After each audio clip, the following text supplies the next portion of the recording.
E aí, pessoal, tudo bem? Como é que vão? Vamos hoje, então, para a nossa terceira aula sobre controle de constitucionalidade.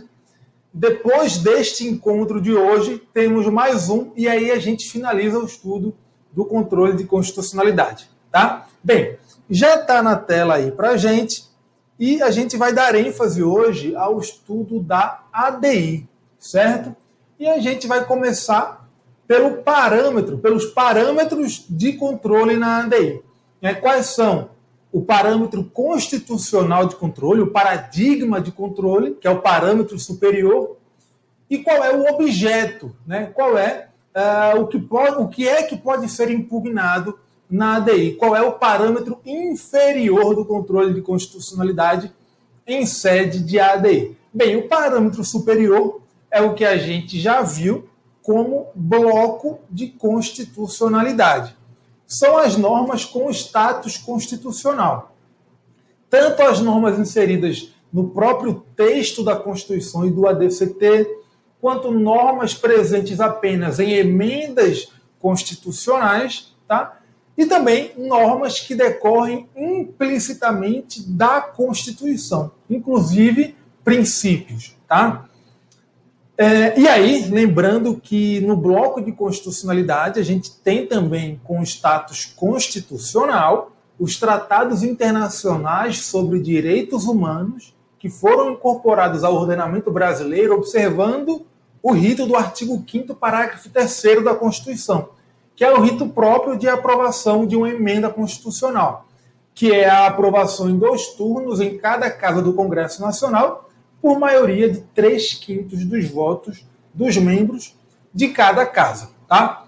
Bem, o parâmetro inferior, o objeto da ADI, pode ser o quê? Pode ser uma lei ou um ato normativo federal ou estadual. Aí a gente já percebe o seguinte: lei ou ato normativo municipal não pode ser objeto de ADI, tá bom? Não pode ser impugnado por meio de uma ADI. Agora, para ser objeto de ADI, sendo um ato da esfera federal ou da esfera estadual, o que ele tem que ter? Quais são os requisitos para que ele seja objeto? Ele tem que ser ou uma lei, ou seja, um ato que tem forma de lei, ou ele tem que ser um ato que não tem forma de lei, mas que é um ato normativo. Tá? O que é ser um ato normativo? É ser um ato que tem generalidade, abstração e impessoalidade. A normatividade possui esses atributos: generalidade, abstração e impessoalidade.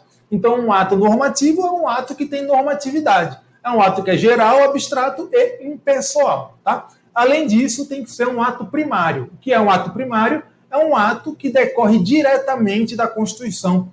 Ele não é um ato de caráter regulamentar. Tá? Um ato regulamentar é aquele ato que regulamenta uma lei, ou seja, ele regulamenta já uma norma que é infraconstitucional.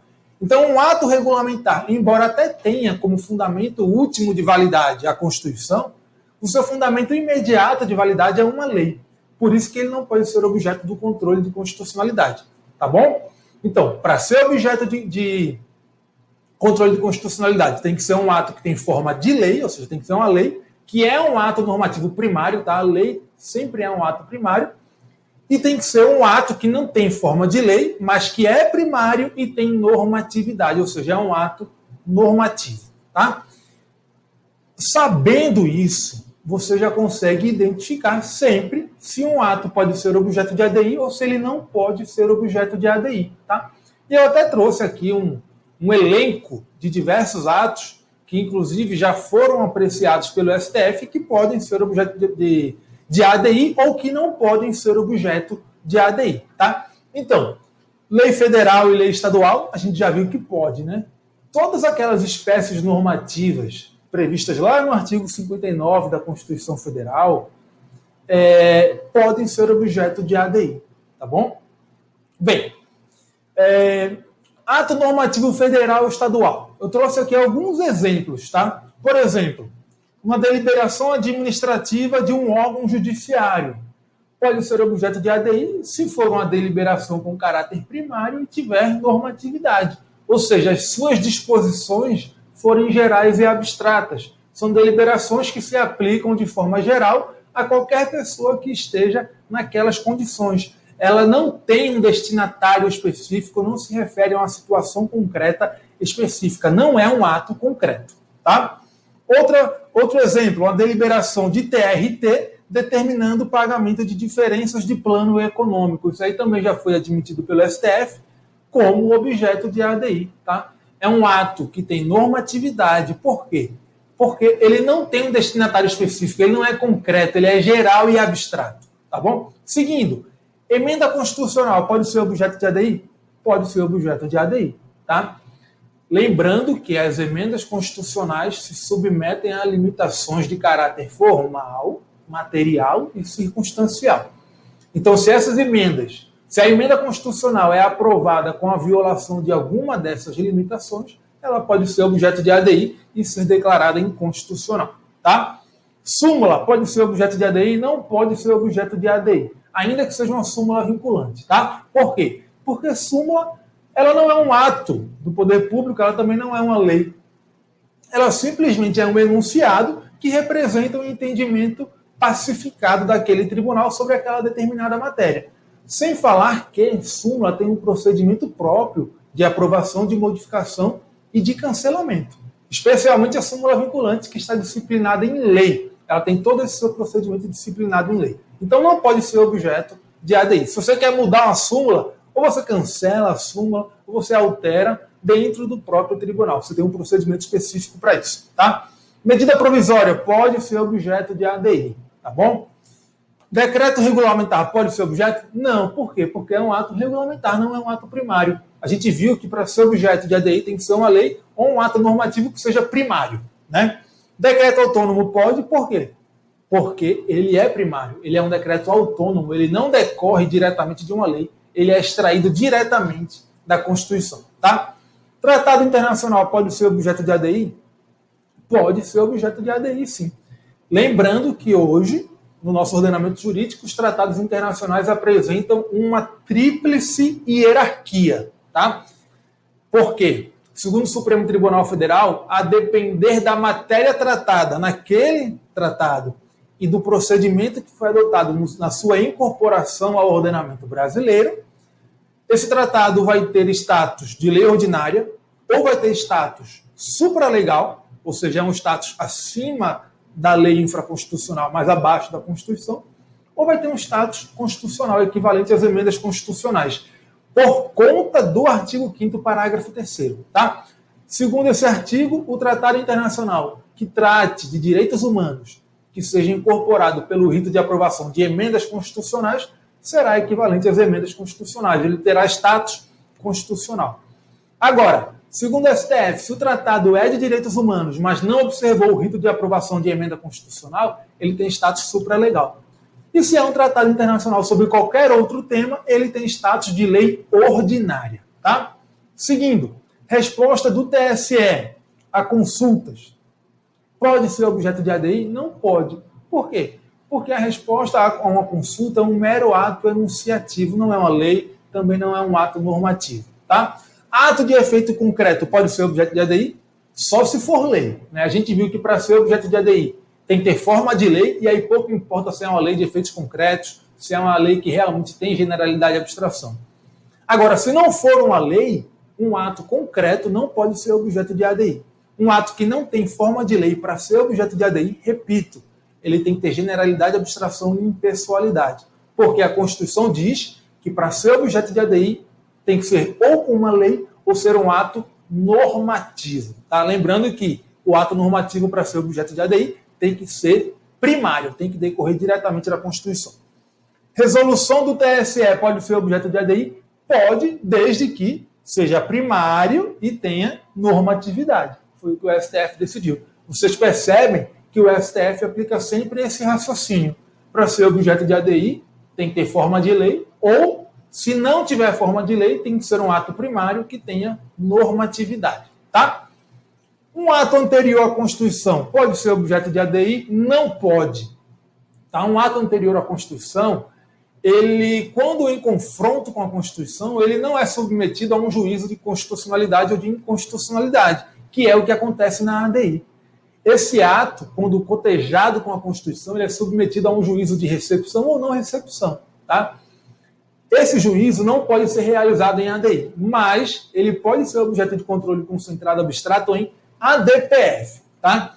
A ADPF a gente vai estudar ainda, mas admite que tenha como objeto um ato normativo anterior à Constituição. E aí, na ADPF, o Supremo vai decidir se aquele ato foi recepcionado ou não. Tá? Inclusive, esse juízo de recepção ou não recepção pode sofrer modulação de efeitos. O STF admite, por analogia, a modulação de efeitos do juízo de recepção ou não recepção. Tá? Uma lei ou ato normativo que já foi revogado antes do ajuizamento da ADI, ou que teve a sua eficácia exaurida também antes do ajuizamento do ADI, pode ser objeto da ADI? Não pode. Tá? Como regra, não pode. Tem uma exceção, que é qual? Que é o caso do efeito repristinatório indesejado. Daqui a pouco a gente vai chegar lá, tá? Eu vou explicar para vocês o que é esse efeito repristinatório indesejado. Mas lembrem que quando se presta a evitar um efeito repristinatório indesejado, um ato que já foi revogado ou perdeu a sua eficácia antes do ajuizamento da ação, pode ser objeto da ADI. Tá? Mas, como regra, esse ato já revogado ou já exaurido não pode ser objeto de ADI, embora possa ser objeto de ADPF, porque a ADPF é subsidiária à ADI. Tá? Lei orçamentária pode ser objeto de ADI. Por que eu destaquei isso? Porque antigamente o Supremo não admitia a lei orçamentária como objeto de ADI. Justamente porque antigamente, segundo o Supremo Tribunal Federal, uma lei de efeitos concretos, que é o caso de uma lei orçamentária, não poderia ser objeto de ADI. Então o Supremo exigia a efetiva normatividade também na lei para que ela fosse objeto de ADI. Hoje não é assim. O Supremo mudou o entendimento, justamente quando estava analisando uma ADI contra a lei orçamentária, e passou a entender que lei, basta que seja lei para ser objeto de ADI. Pode ser uma lei com generalidade e abstração, pode ser uma lei que seja de efeitos concretos, como é o caso da lei orçamentária. Tá? Resolução do CNJ e CNMP pode ser objeto de ADI?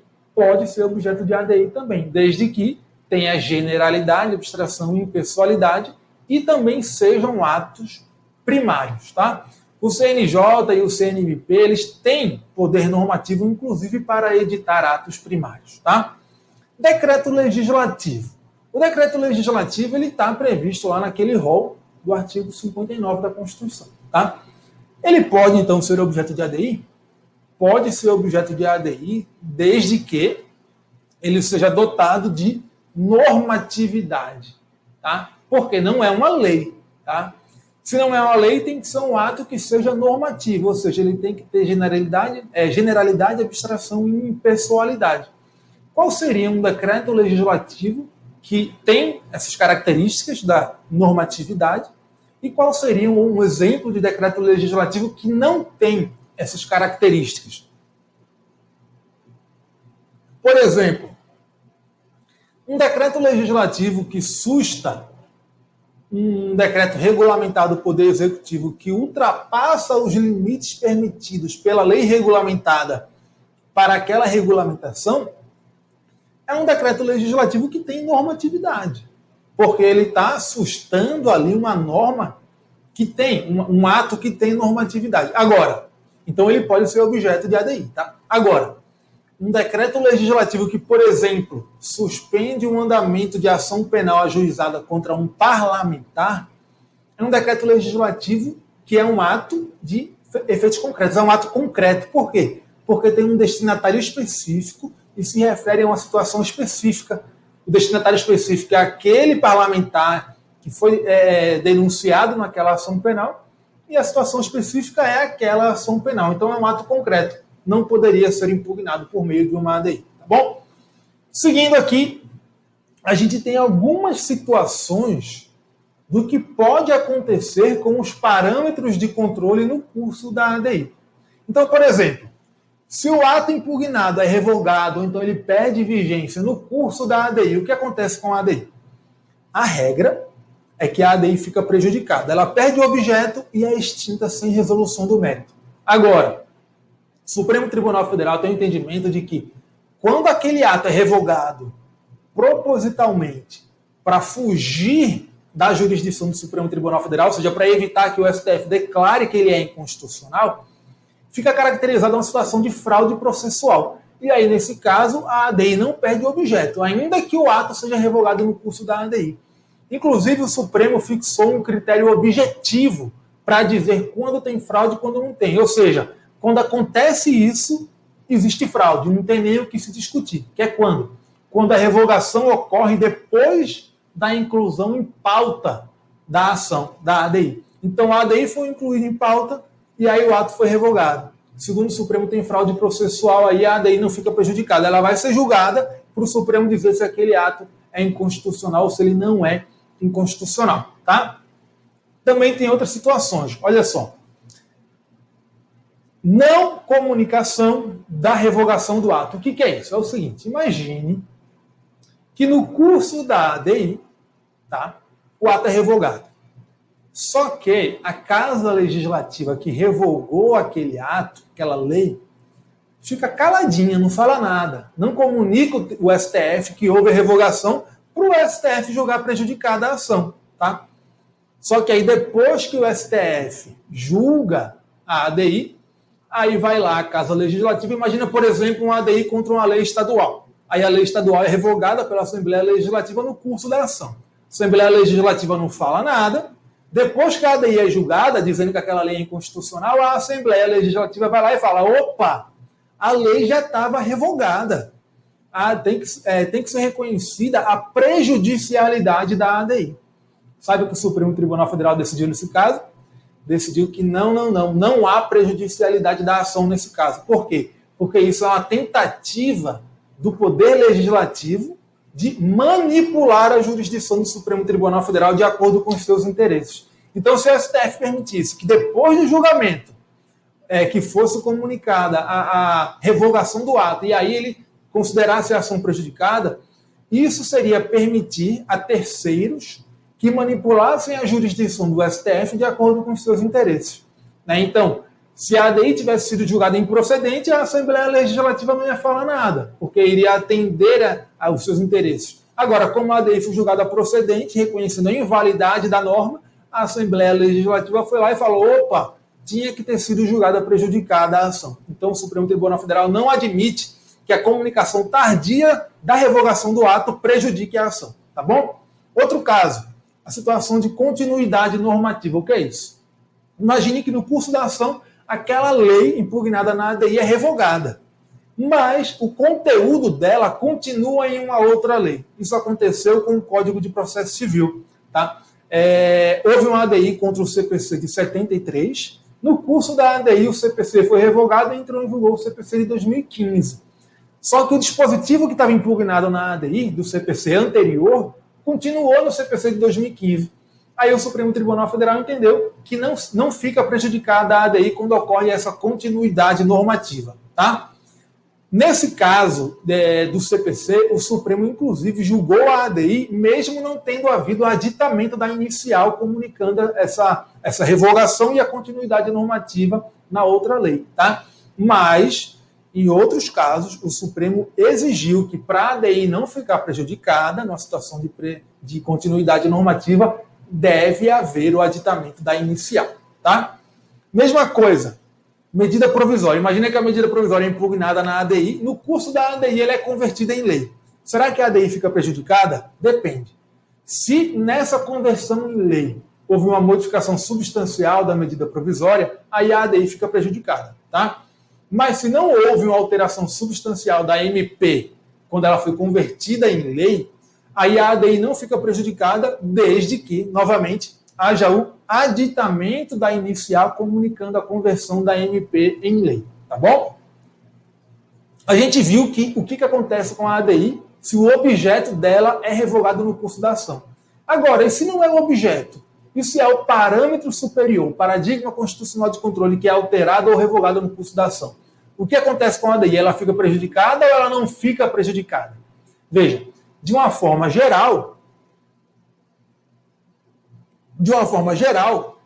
o STF entende que a alteração ou revogação do paradigma constitucional de controle no curso da ADI prejudica a ação. Agora, O Supremo Tribunal Federal também tem precedentes no sentido de que, quando a prejudicialidade da ação puder gerar uma situação de constitucionalidade superveniente do ato impugnado, a ADI continua, ela não fica prejudicada, ainda que tenha tido a revogação ou a modificação do paradigma constitucional de controle. Tá? Então, segundo o Supremo Tribunal Federal, é possível que a ADI tenha prosseguimento quando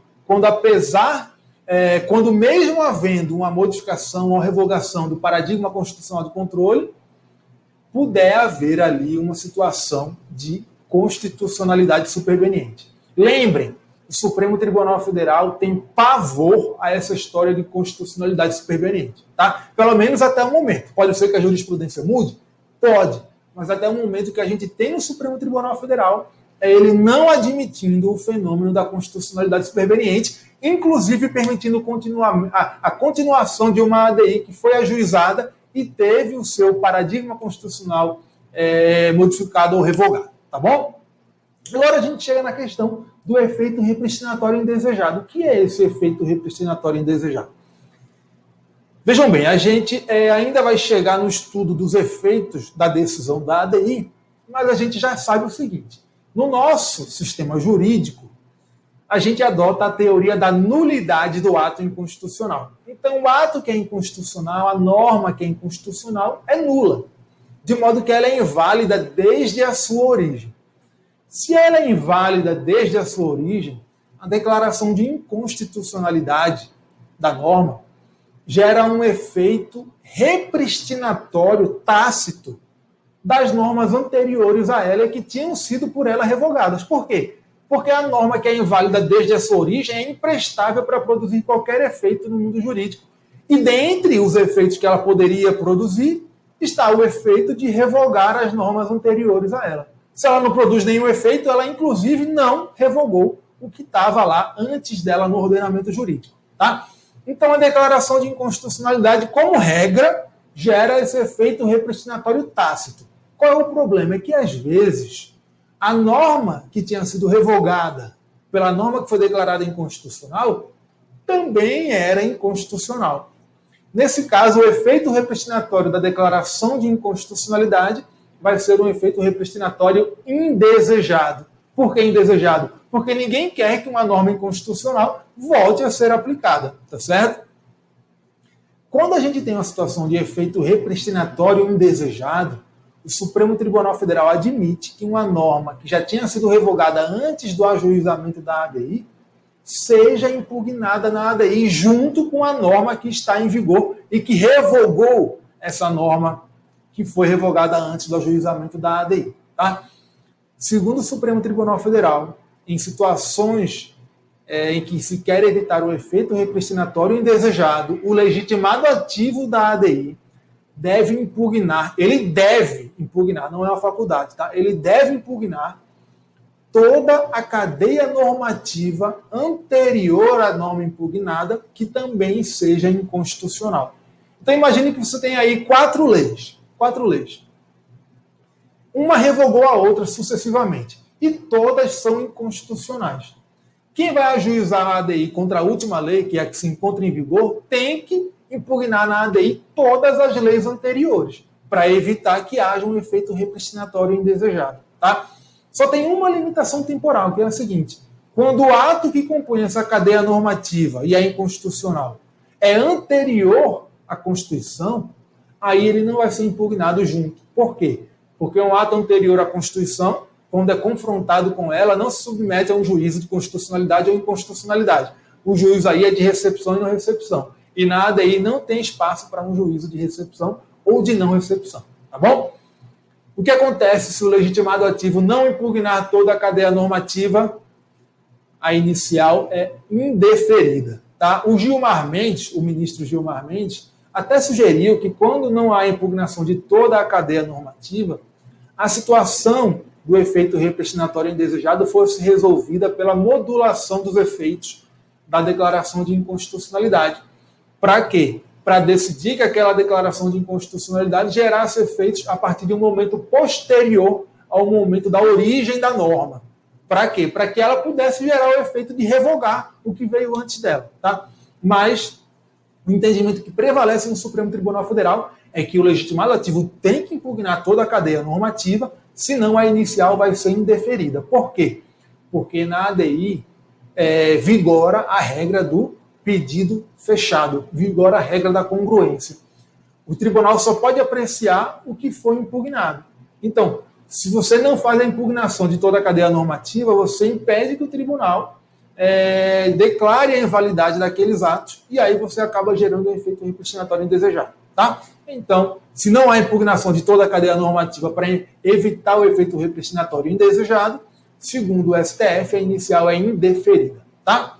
Bem, aqui a gente chega num tópico bem interessante, tá? Que é pouco abordado nos materiais, nos livros, nos cursos, que é o seguinte: normas estrangeiras podem servir como parâmetros, e aí tanto parâmetro inferior quanto parâmetro superior, tá? Do controle de constitucionalidade exercido pelo Supremo Tribunal Federal. Vejam, a reação imediata a essa pergunta é você dizer que não pode, por conta de toda a teoria do Estado, dos elementos que constituem o Estado, que é povo, poder e território. A tendência é dizer não pode. Por quê? Porque o poder estatal, a soberania é exercida limitadamente dentro do território. Então você não vai exercer um controle de constitucionalidade tendo como parâmetros normas estrangeiras. Mas tem um caso em que isso é possível, que é o caso da extradição. Por quê? Porque é o seguinte: na extradição, o que acontece? Você precisa ter ou um tratado de extradição, prevendo a possibilidade de realização de extradição entre aqueles dois países envolvidos, ou, se não houver esse tratado, você tem que ter uma promessa de reciprocidade. Ou seja, se um país estrangeiro pede a extradição de alguém ao Brasil, ele tem que prometer reciprocidade, que significa o quê? Significa que naquelas mesmas condições, se o Brasil pedir a extradição de alguém àquele país, ele vai atender o pedido. Isso é a promessa de reciprocidade. E aí, quando há um pedido de extradição, quem é que analisa se estão presentes os requisitos para atender o que foi solicitado? É o Supremo Tribunal Federal. Tá? O Supremo Tribunal Federal é o juízo da extradição passiva no Brasil. Nós temos o Estado da extradição ativa, que é quem pede a extradição, e o Estado da extradição passiva, que é aquele país que recebe o pedido. No Brasil, o juízo que analisa a presença dos requisitos, que analisa a validade do pedido de extradição, é o Supremo Tribunal Federal. E aí o que acontece? Quando o Supremo Tribunal Federal vai analisar uma extradição que é feita, um pedido de extradição que é feito com base numa promessa de reciprocidade, ele vai analisar se aquela promessa de reciprocidade é válida perante a Constituição daquele Estado estrangeiro. Por quê? Porque ele precisa saber se aquele Estado estrangeiro, em uma situação em que estão invertidos os papéis, ou seja, quando o Brasil pedir a extradição de alguém, se ele vai poder cumprir o pedido ou não. Por quê? Se a promessa de reciprocidade for inválida, aquele Estado estrangeiro não vai poder atender o pedido do Brasil. Mas se a promessa de reciprocidade for válida, aí o Estado estrangeiro vai poder sim atender o pedido, eventual pedido futuro apresentado pelo Brasil. Tá? Isso aconteceu em um pedido de extradição apresentado pela Itália ao Brasil, numa época em que não havia sido incorporado no ordenamento jurídico brasileiro um tratado de extradição entre Brasil e Itália. Então a Itália fez o pedido com base numa promessa de reciprocidade. E aí o Supremo Tribunal Federal analisou a validade dessa promessa de reciprocidade com base na Constituição italiana, para saber se, invertidos os papéis, em eventual situação futura, a Itália poderia atender, poderia cumprir realmente aquela promessa de reciprocidade. Tá? Então, nessa situação da extradição, é possível que o STF realize um controle de constitucionalidade com base em parâmetros estrangeiros. Ele vai analisar a constitucionalidade de um ato, de uma norma estrangeira, cotejando esse ato ou essa norma com a Constituição do próprio Estado estrangeiro. Tá? Olha só. Esse aqui foi o precedente que isso foi decidido pelo STF. Tá? Extradição de brasileiro e promessa de reciprocidade do Estado requerente. Invalidade da promessa à luz da Constituição italiana que o STF pode declarar. Tá? Então, é um controle de constitucionalidade com base em normas estrangeiras, tanto normas infraconstitucionais, que é o objeto do controle, quanto normas constitucionais, que são o paradigma constitucional do controle, o parâmetro superior do controle. Tá? A validade e a consequente eficácia da promessa de reciprocidade ao Estado requerido, no caso o Brasil, em que, fundado o pedido de extradição, pressupõe que, invertidos os papéis, o ordenamento do Estado requerente, que no caso é a Itália, me permita honrá-la. Não é o caso da Itália quando se cuida de extraditando brasileiro, pois o artigo 26 da Constituição italiana só admite a extradição do nacional italiano quando expressamente prevista pelas convenções internacionais, o que não ocorre na espécie. Então o Supremo disse o seguinte, olha, essa promessa de reciprocidade aí que a Itália apresentou não pode ser cumprida se o Brasil pedir a extradição. Tá? Inquestionáveis o teor e a vigência do preceito constitucional italiano, que só admite a extradição de nacionais por força de convenção internacional, compete exclusivamente ao STF, juiz da extradição passiva no Brasil, julgar da invalidade perante a ordem jurídica do Estado requerente, né, a ordem jurídica italiana, da promessa de reciprocidade em que baseado o pedido, a fim de lhe negar a eficácia extradicional pretendida, desnecessidade de diligência. Enfim, foi isso que o Supremo Tribunal Federal decidiu. É possível, no caso da extradição, um controle de constitucionalidade, tendo como parâmetros de controle, tanto superior quanto inferior, normas estrangeiras, tá? Foi nessa extradição 541, tá? Julgada em 92. Um caso bem interessante. Eu até já vi questão de concurso baseada nesse entendimento, tá? Mas não é um tema que é assim muito popular, tá? É importante ficar atento porque pode aparecer nas provas. Bem, seguindo,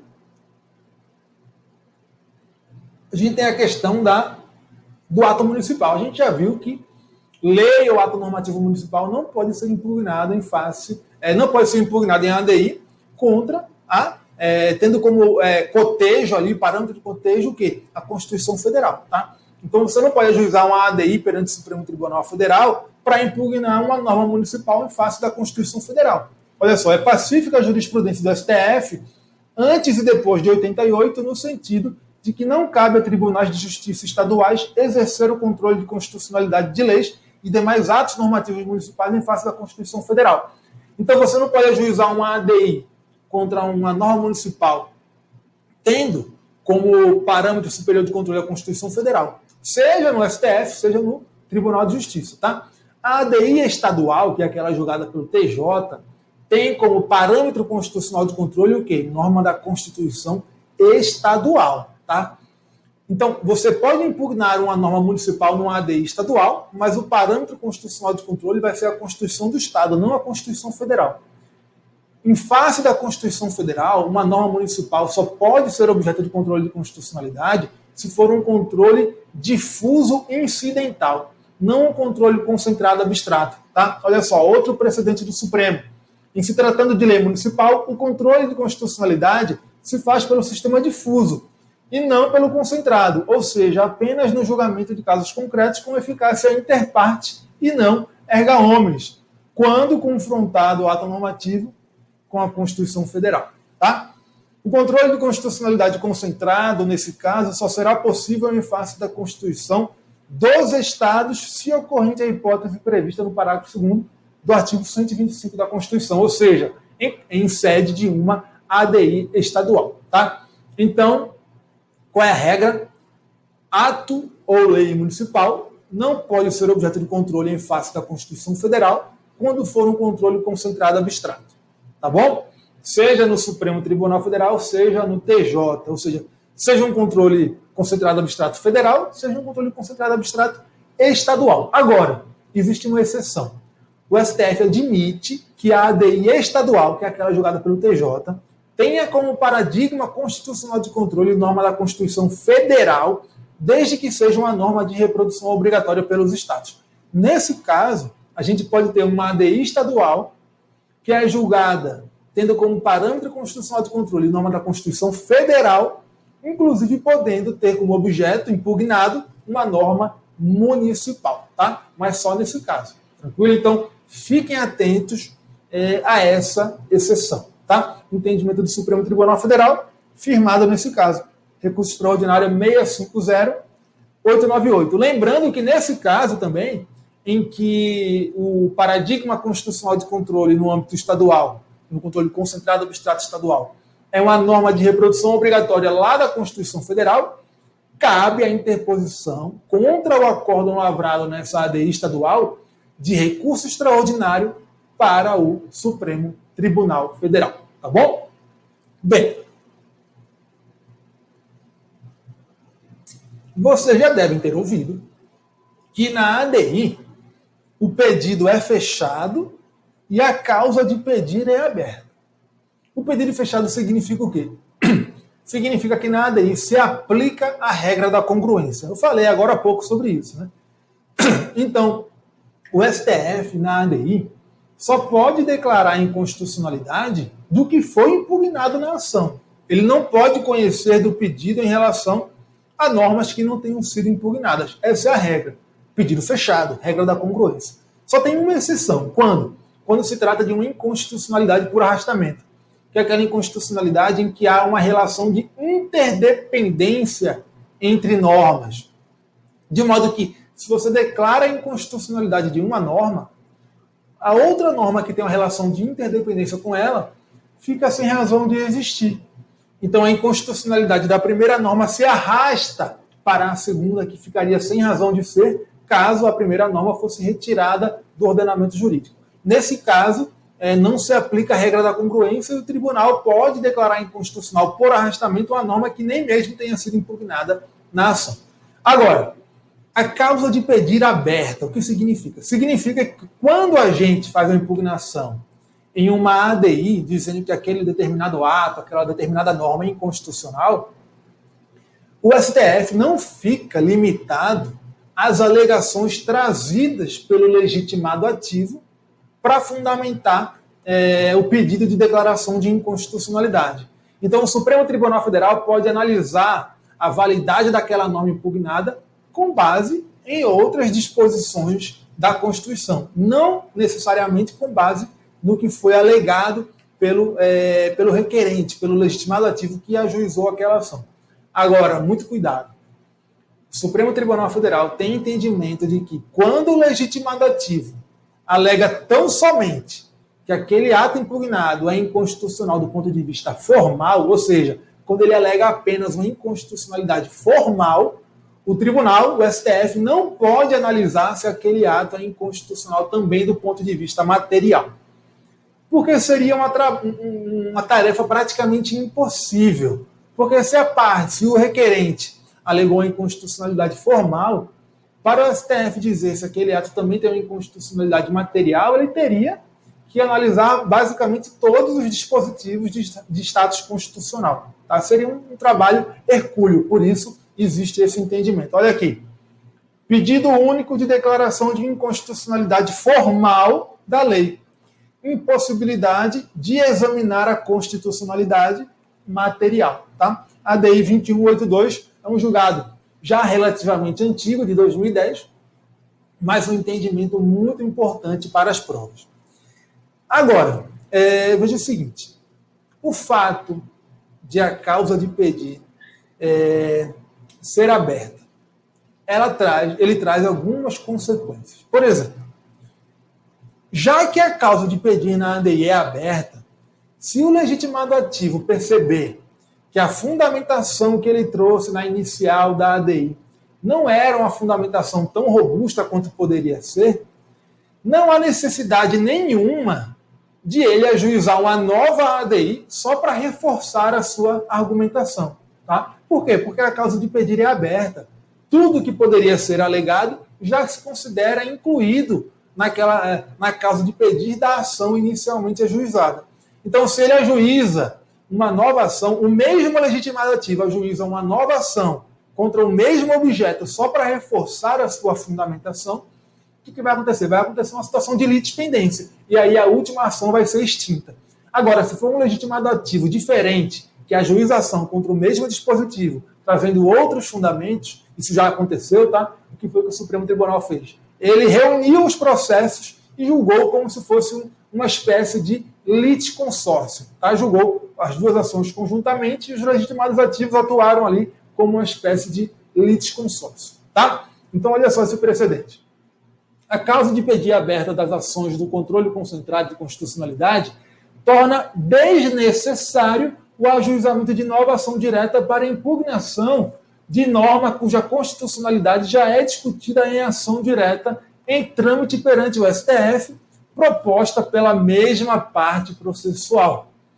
Verificada a identidade entre as partes do pedido e a causa de pedir no tocante à declaração de inconstitucionalidade do dispositivo impugnado, impõe-se a extinção, sem resolução do mérito, da segunda ação direta proposta. Agora, ainda em relação a essa questão da causa de pedir aberta, tem uma outra questão, tem um outro detalhe, que é o seguinte: o fato de a causa de pedir ser aberta não dispensa o requerente, o legitimado ativo que ajuiza a ação, de realizar uma impugnação específica dos dispositivos impugnados. Então, imagine que o legitimado ativo faz a impugnação de uma lei na sua totalidade.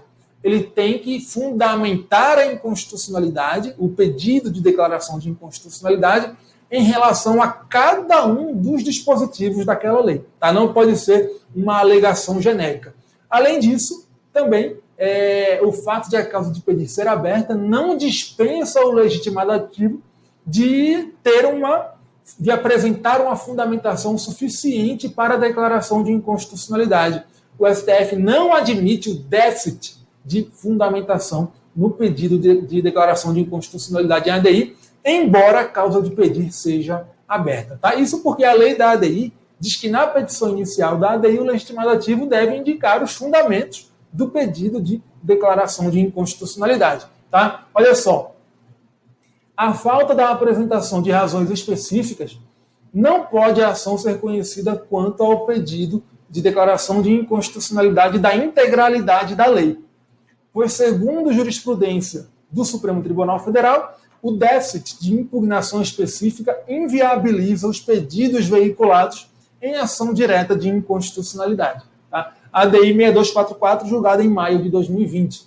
Outro precedente: a causa de pedir aberta nas ações objetivas não dispensa as partes do ônus da fundamentação suficiente. Tá? Então, você não pode ter um déficit de fundamentação. Você tem que apresentar uma fundamentação suficiente, embora a causa de pedir na ADI seja aberta. Tá bom?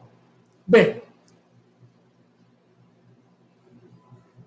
a gente chega aqui na legitimidade ativa para a ADI, que é a mesma para todas as ações de controle concentrado abstrato. Tá? ADI, ADC, ADO e ADPF. Bem, primeiro, lembrem o seguinte: a ADI, as ações de controle concentrado abstrato, são ações de caráter objetivo, tá? Não são processos subjetivos. Ou seja, veja que no processo subjetivo, o que a gente tem? Nós temos um autor e um réu, tá? Disputando um interesse ali subjetivo. Tá? Existe uma pretensão que envolve algum interesse subjetivo das partes do processo.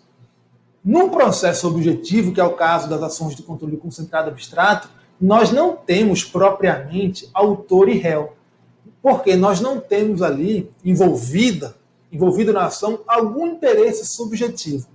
O que está envolvido na ação é o quê? É a fiscalização da rigidez do ordenamento jurídico. Não há interesse subjetivo em jogo no pedido formulado na ADI. Por isso que, tecnicamente, a gente não pode falar em um autor quando a gente está falando de um ADI. A gente fala em um legitimado ativo, no máximo em um requerente. Da mesma forma, em relação à legitimidade passiva, a gente não pode falar que tecnicamente existe um legitimado passivo. O que a gente vai ter na ADI é o quê? É que os responsáveis pela edição do ato impugnado são notificados para prestar informações sobre esse ato impugnado. Mas eles não são verdadeiros legitimados passivos, tá? Justamente porque é um processo de caráter objetivo, tá bom? Bem, em relação aos legitimados ativos, eles estão previstos em um rol na Constituição Federal, no artigo 103, que fala o seguinte: podem propor a ação direta de inconstitucionalidade e a ação declaratória de constitucionalidade, lembrando que esses também são os legitimados para a ADO, a ação direta de inconstitucionalidade por omissão, e para a ADPF, que é a arguição de descumprimento de preceito fundamental. Tá? Bem, quais são os legitimados ativos? Quem é que pode ajuizar uma ADI? O presidente da República, a mesa do Senado Federal, a mesa da Câmara dos Deputados, a mesa de Assembleia Legislativa ou da Câmara Legislativa do Distrito Federal, governador de Estado ou do Distrito Federal, Procurador-Geral da República, o Conselho Federal da OAB, partido político com representação no Congresso Nacional e confederação sindical ou entidade de classe de âmbito nacional. Mas veja, tem um detalhe, nessa lista de legitimados ativos, embora a Constituição não diga isso, o Supremo Tribunal Federal realizou uma diferenciação. Ele diferenciou duas categorias, os legitimados universais e os legitimados especiais. Os universais são aqueles que podem ajuizar a ADI para discutir qualquer norma, tá? Desde que seja uma lei, um ato normativo federal ou estadual. Já os legitimados especiais são aqueles que devem demonstrar pertinência temática para poder ajuizar a ação contra aquela norma. Ou seja, eles devem demonstrar que as suas missões institucionais têm relação com aquela norma impugnada. Ou seja, ele tem interesse naquela norma impugnada. Tá? Quem é que são os legitimados universais e quem são os especiais? A gente vai aqui por exclusão, tá? Os legitimados universais são todos os que estão previstos nessa lista aqui, menos o que eu deixei marcado com a letra E, de especiais. Então, só é legitimado especial quem? A confederação sindical ou entidade de classe de âmbito nacional, governador de estado ou do Distrito Federal e mesa de Assembleia Legislativa ou da Câmara Legislativa do Distrito Federal. Então perceba que o legitimado especial, como regra, é o legitimado de origem estadual. Especial, estadual. O único que é legitimado especial e que não é de origem estadual é a confederação sindical ou entidade de classe de âmbito nacional. Tá? E a capacidade postulatória? Quem é que tem aí nessa lista capacidade postulatória e, portanto, pode ajuizar a ADI independentemente de ter um advogado? E quem é que não tem capacidade postulatória? Aqui a gente vai por exclusão também. Todo mundo dessa lista tem capacidade postulatória, menos esses dois últimos aqui que estão em vermelho. Então, todos têm capacidade postulatória e podem ajuizar a ação independentemente de constituir advogado, exceto quem? Partido político com representação no Congresso Nacional e confederação sindical ou entidade de classe de âmbito nacional. Tá? Em relação ao governador do estado, ele pode ajuizar a ação isoladamente, sem advogado. Ele tem a opção também de constituir um advogado com instrumento de procuração, ou tem a opção de ajuizar a ação em conjunto com o Procurador-Geral do Estado, com o Procurador de Estado. Agora veja, o advogado ou o Procurador do Estado não pode ajuizar a ADI isoladamente, ele não pode assinar a inicial isoladamente. Ele precisa ter a assinatura do legitimado ativo, do governador, no caso de um procurador de Estado. Tá? Então, deve ter aí a assinatura do legitimado ativo, senão a inicial vai ser indeferida. Tá?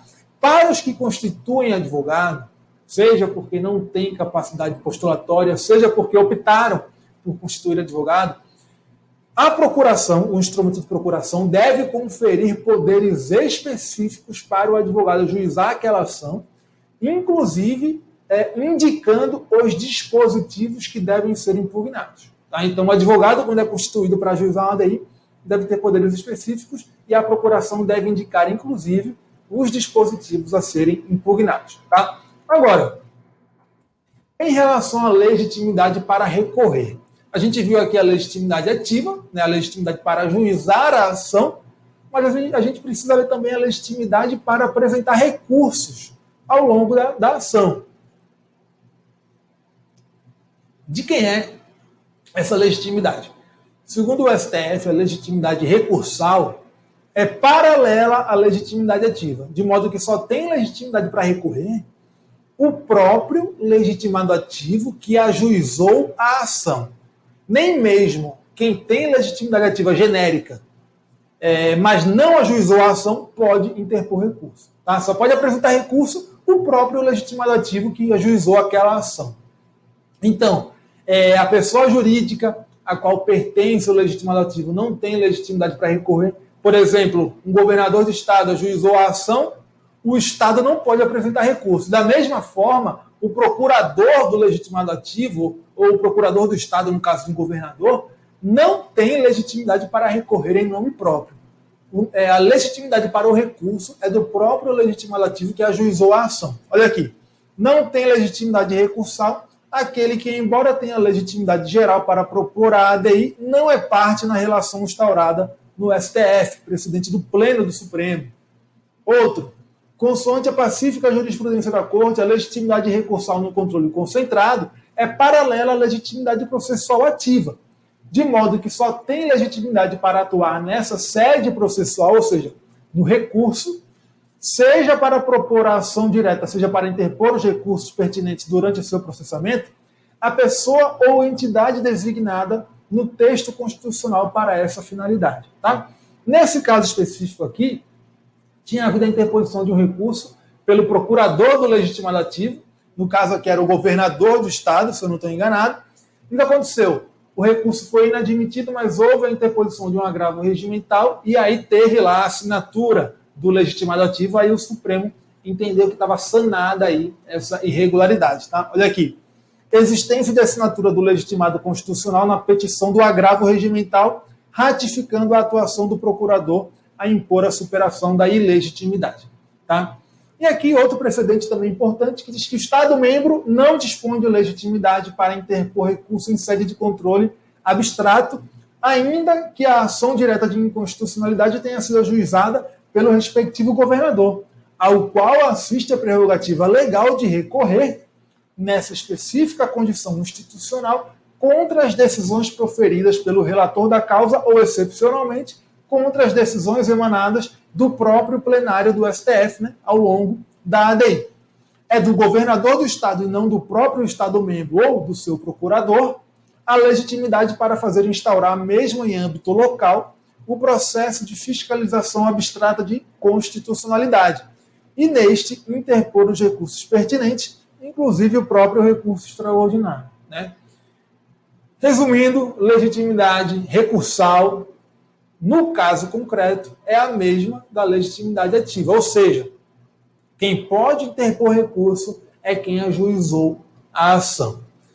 Mas a gente teve, na jurisprudência do Supremo Tribunal Federal, alguns casos, mais recentemente, que indicam uma certa flexibilização dessa exigência. Tá? Vocês já vão entender. São esses dois casos aqui, que envolvem o seguinte questionamento. A petição do recurso pode ser assinada isoladamente pelo procurador do legitimado ativo? Então, veja, por exemplo, o caso do governador.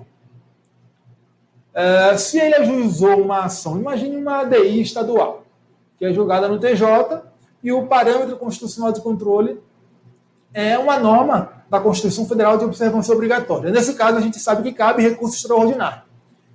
Imagine que ele ajuizou a ação, então, e vai ser interposto o recurso extraordinário contra o acórdão do TJ nessa ADI estadual.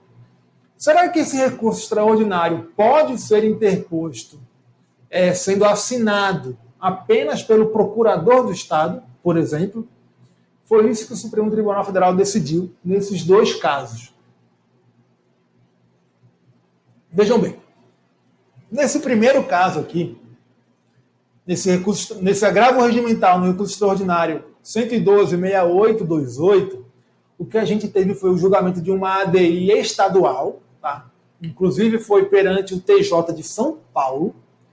Essa ADI foi ajuizada pelo Procurador-Geral de Justiça contra um ato da Câmara Municipal. Tá? E a ADI foi julgada. O que aconteceu? Houve interposição de recurso extraordinário. E esse recurso extraordinário ele foi assinado só pelo procurador. Tá? Esse caso tem alguns problemas, tá? Foi uma lambança cometida pelo Supremo Tribunal Federal, tá? E esse caso foi julgado pela segunda turma, não foi pelo plenário do Supremo. E qual que foi essa lambança? Foi o seguinte: primeiro, o recurso foi interposto não pelo legitimado ativo que tinha ajuizado a ação, que era o Procurador-Geral de Justiça. Ele foi interposto por um outro legitimado ativo previsto na Constituição do Estado como legitimado para ajuizar a ADI, que não era o legitimado que tinha ajuizado a ação, que era o Poder Legislativo. Tá?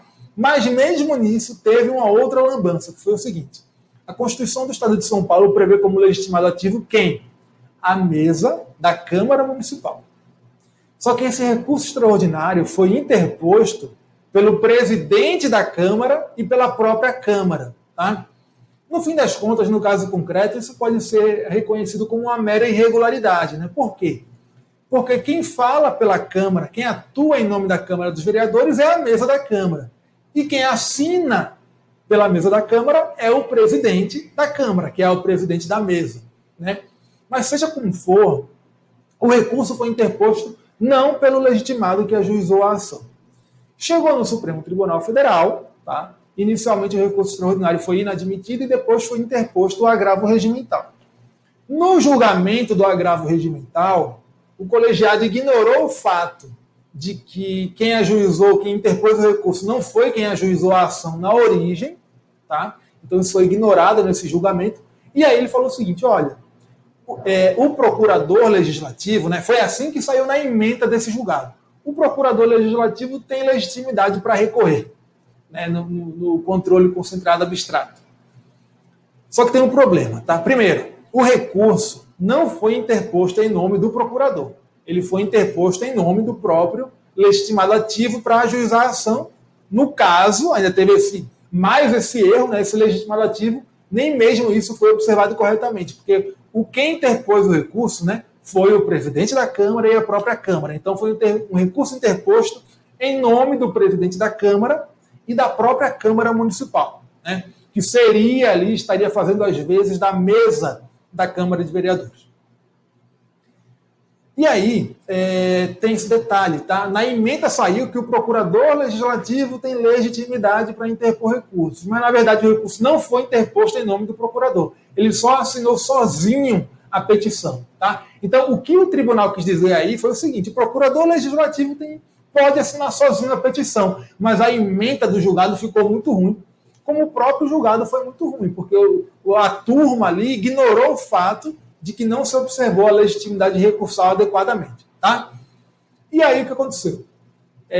O STF decidiu que, como é um ato técnico, e aí ele deu destaque também a um outro detalhe, falou que é um ato eminente, o ato de recorrer é eminentemente técnico, e no caso ali se buscava defender o ato impugnado. Então a gente vai reconhecer aqui, vai admitir esse recurso. Tá? Então o Supremo admitiu que o procurador assinasse sozinho a petição do recurso. Nesse outro caso, esse outro aqui, ó, teve embargo de divergência, no embargo de declaração, no agravo regimental, no recurso extraordinário, 1.068.600.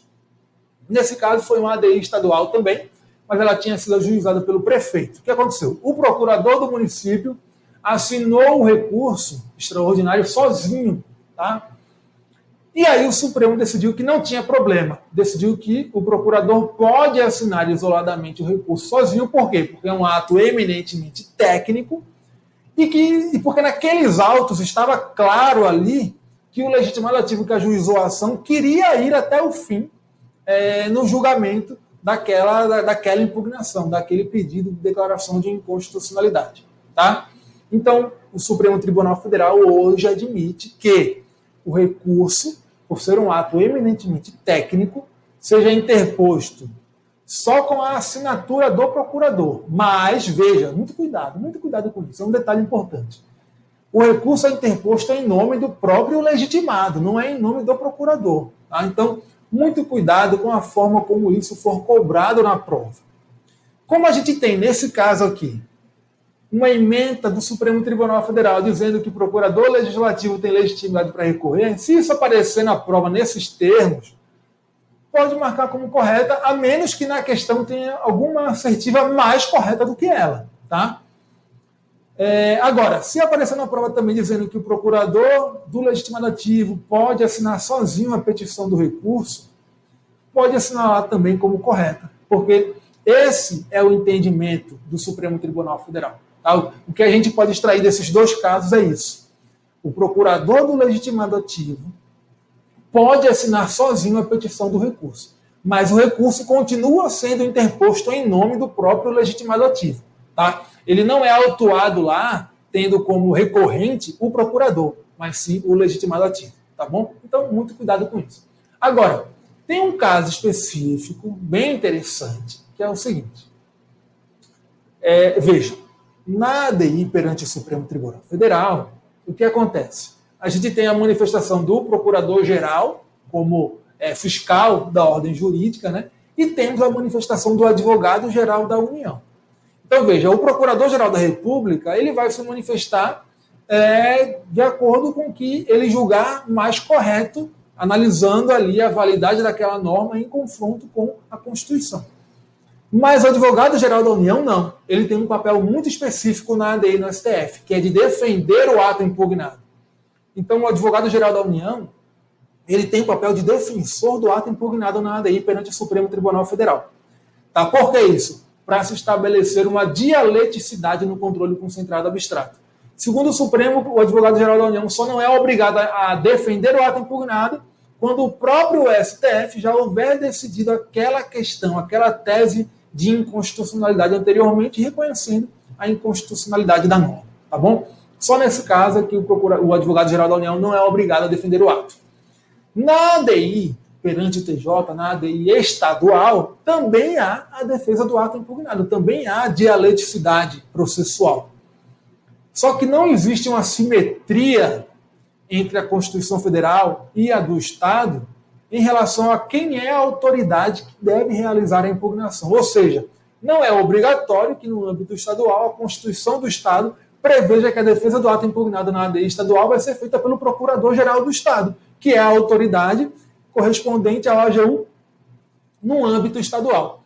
Já teve caso, inclusive, em que o STF reconheceu a constitucionalidade de uma norma de Constituição estadual que previa que a defesa do ato impugnado na ADI seria feita alternadamente pelo Procurador-Geral do Estado e pelo Procurador-Geral da Assembleia Legislativa. Tá?